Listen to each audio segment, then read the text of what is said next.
এই যে যারা চাকরিচ্যুত হয়েছে বিডিআর সদস্যরা, এরা কিন্তু সবাই বিএনপি মাইন্ডের ছিল। একটাই অপরাধ, তারা বিএনপি মাইন্ডের হওয়ার কারণে কিন্তু তারা চাকরি হারাইছে। কারণ শেখ হাসিনার প্রধান টার্গেটই ছিল যে একদিকে সেনাবাহিনী যেরকম পঙ্গু হয়ে যাবে, অন্যদিকে বিডিআর সদস্যদের মধ্যে যারা বিএনপি মাইন্ডের আছে তাদেরকে একবারে ধ্বংস করে ফেলাবে, যাতে বিএনপি কোনো সময় উঠতে না পারে। বেগম খালেদা জিয়া প্রথমে বলছিলেন আমাদের সরকার যদি ক্ষমতায় আসে আমরা অবশ্যই এটার বিচার করব এবং অধিকার ফেরত দিব।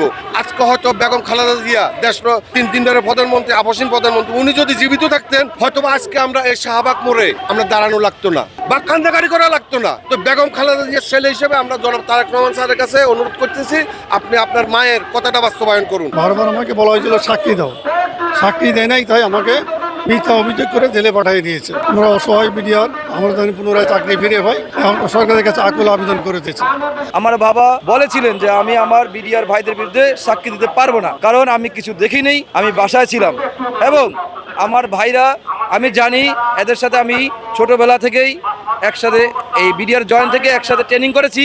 তারা আমার ভাইয়ের চেয়ে আপন, তাদের সাথে আমার রক্তের সম্পর্ক না থাকলে আত্মার সম্পর্ক রয়েছে। আমি তাদের নামে মিথ্যা সংবাদ দিতে পারবো না, মিথ্যা সাক্ষী দিতে পারবো না।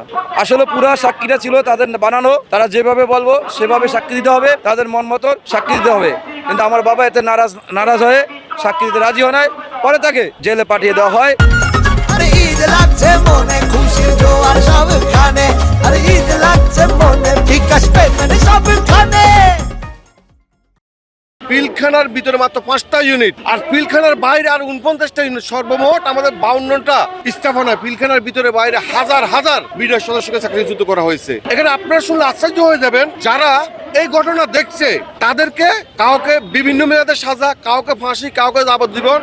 আর যারা এই ঘটনার সাথে জড়িত, হত্যাকাণ্ডের সাথে জড়িত, তারা কেউ কিন্তু এই আওতায় আসে নাই। বাংলাদেশ তো রোহিঙ্গাদের আশ্রয় দিছে। এখন আমরা যে অবস্থায় আছি, যে রোহিঙ্গাদের যে সম্মান আছে, আমরা যারা বিডিআর এর পরিবারে আছি তাদের সেই সম্মানটা নাই। কারণ কি, যে রোহিঙ্গাদের কথাটাও মানুষ শোনে, কিন্তু আমরা যারা পরিবারের সদস্যরা আছি তাদের দুঃখটা কেউ শোনে না। শুধুমাত্র আমাদের যারা বিডিআর সদস্য এরাই আমাদের আবেগটা বুঝতে পারে। কারণ আমাদের এমনও অনেক পরিবার আছে যারা খায় না খায়া সংসার চালাইছে, একবেলা খাওয়ার মতো টাকা মানুষ পরিবারের কাছে ছিল না। কারণ একটা পরিবারে উপার্জন ক্ষমতা ব্যক্তি কে?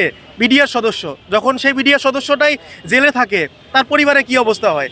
এমন অনেক পরিবার আছে যে 2 দিন 3 দিন করে না খায়া থাকে। এমন অনেক বিডিআর সদস্যরা আছে যে জেল থেকে বের হওয়ার পর এখন ভ্যান চালাচ্ছে, রিক্সা চালাচ্ছে, মুচির কাজ করতেছে। কেন? তার তো এরকম হওয়ার কথা ছিল না।